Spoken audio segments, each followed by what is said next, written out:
I actually went to the wrong school. Now, I don't mean I went to this school thinking this one over here was a better fit for me.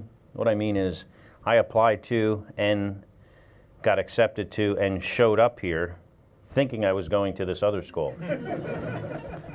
Quite possibly the only person that has ever done this. And I get to my college and I'm there for a few days and I'm like, hey, when's the football game? And they're like, we don't have a football team. That's that other school in Maryland.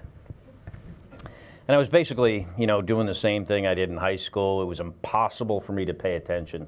I think if I was a kid today, I'd be the kid with ADD or ADHD, and maybe I would have gotten a little bit more help, because we know what that is.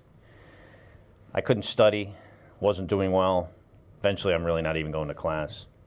One day, I just happened to be walking across the school campus, and I go into the bookstore, the college bookstore, to buy like gum or something. Not a book. Was not a big reader. I walk into the bookstore, and I happen to see this book on the end of the shelf. It's got this red, white, and blue cover. It's got a really cool title. Made me pick it up. Not this book. Made me pick it up.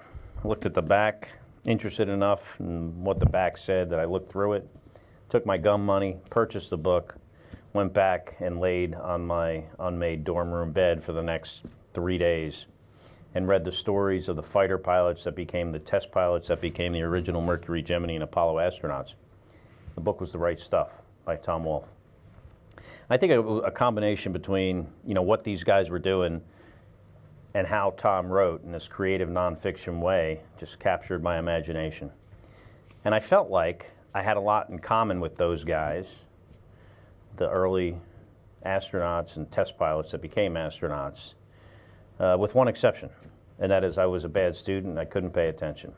And I thought, if I could fix that one thing, solve that one thing, maybe I could be like them. Maybe I could go and fly airplanes in the Navy, land on an aircraft carrier.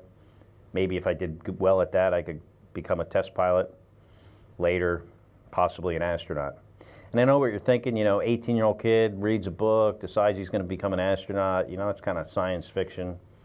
It's, it's a giant leap.